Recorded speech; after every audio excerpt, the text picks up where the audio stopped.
Hello. Today for Polynomial Lesson 2, we want to go back and review graphing quadratics. What I'm going to do is I'm going to focus on graphing quadratics in intercept form. When we get into polynomials, when we are looking at our final type of problems, we're going to be starting with looking at 1, how do I factor? 2, once it's factored, how do I graph it? And a lot of the things we're going to talk about here today, especially x-intercepts and y-intercepts, are going to be the same thing as when we get to polynomials later. So we want to focus on making sure we know how to find x-intercepts and y-intercepts.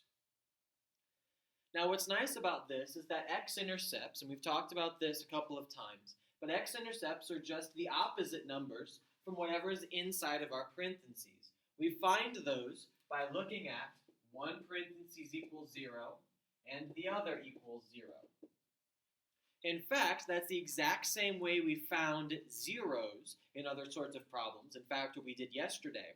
And zeros and x-intercepts are always going to be the same thing. And that's one of the important things that we want to know concept-wise, that x-intercepts and zeros are equal. They're always the same. In this, we end up with x-intercepts of 3 and 2.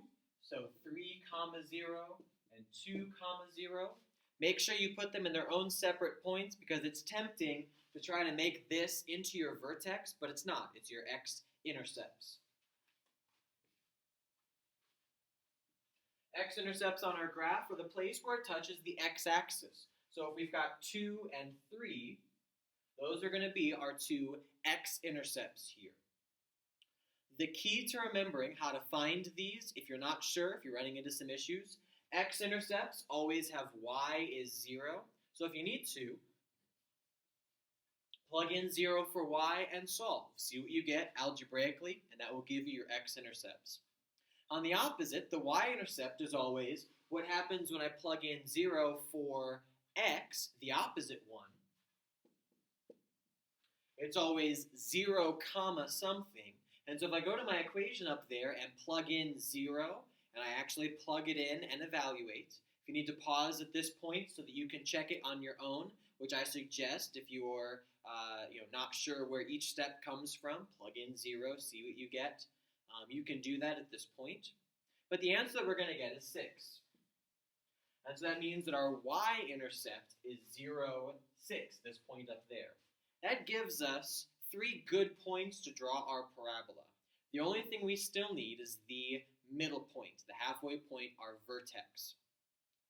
In order to find our vertex, what we're going to do is we're going to find what is the halfway point between our two intercepts. If I'm looking at this in terms of my picture, visually, I would just look at, well, what's halfway in between?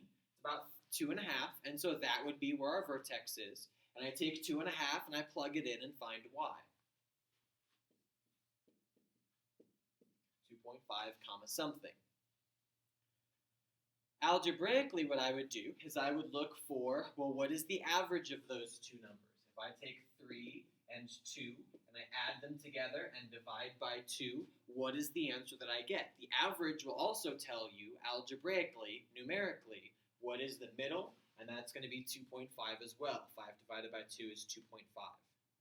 After that, to find my y value of my vertex, this is always the case. If ever I know an x, just plug it in to find y. It's an equation, so if I know one, I can plug it in to find the other.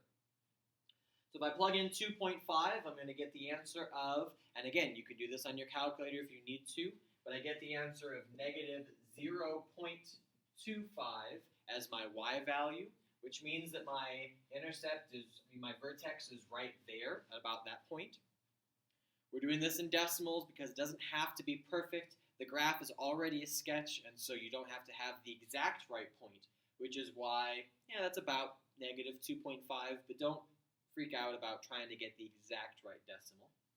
After that, I can connect all my points, and I have a parabola that has intercepts of 2 and 3, a vertex of 2.5, negative 0.25, and a y-intercept of 6.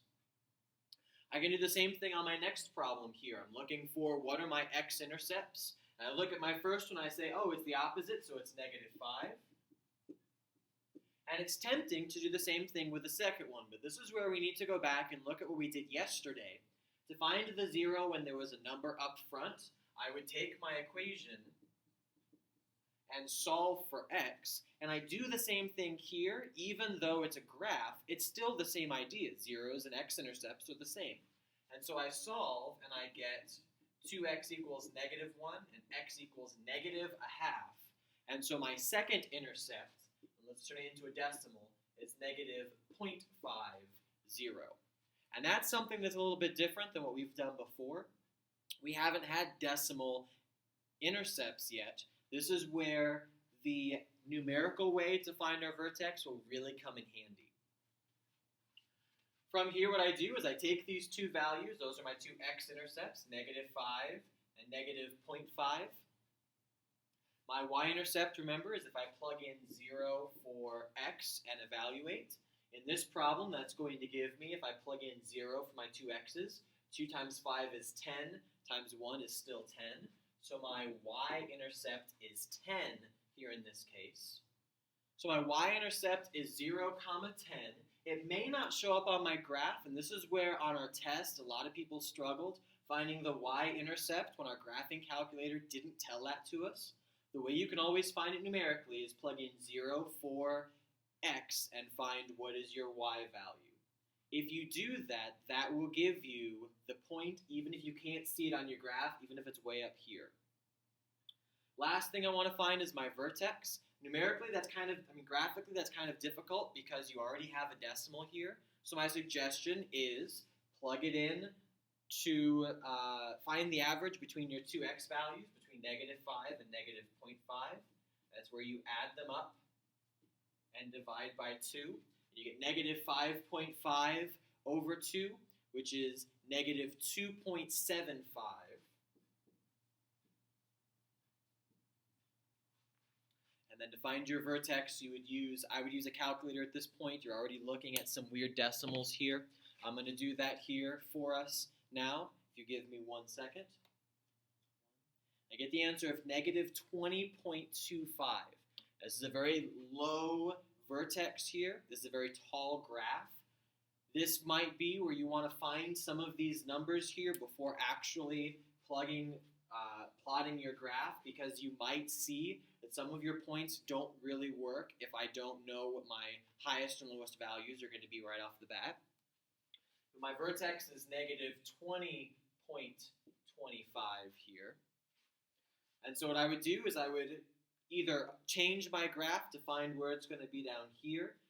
At this point, though, what we would also do is to just draw our parabola and know that it will connect down here somewhere, but you may not have a perfect graph. And right now, that's fine. Right now, we're focusing more on numerically being able to find these and know what they mean.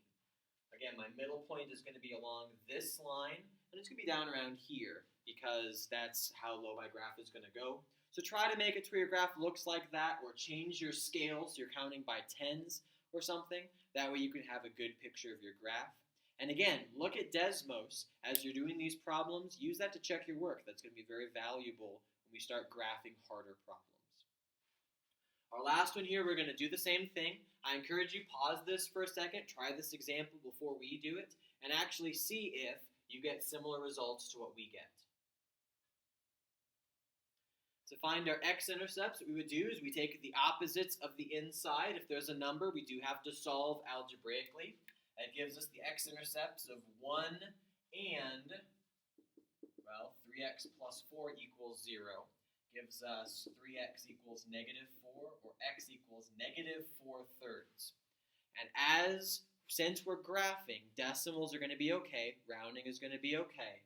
You are fine to type this in as -1.3. That is an okay number when we're graphing these points. Just make sure that you're not always looking to make it into a number like that when we're not graphing. When we're not graphing, we want to make sure that our numbers are either fractions, whole numbers, not really decimals that are rounded so much. Find our y value. We plug in 0 for x. That gives us 0, positive 1 times 4 is going to be 4. That's our y-intercept there, 0, 4.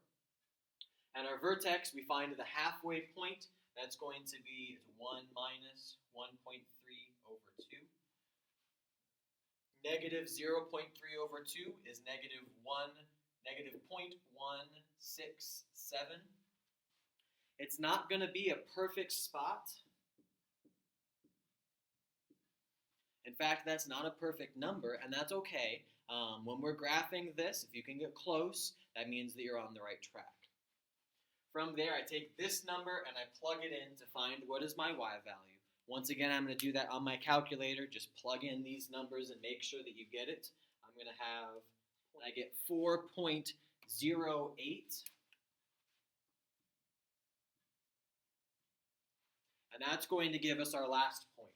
If I'm looking at my graph here at this, that means that if I clear out all of my data, all of my information here, I'm going to have negative 1 about here, intercepts at 1 and negative 1.3. My parabola still works, even though there's some decimals in there. This is where you want to be careful and make sure that when you find these decimals, you're being specific as much as possible.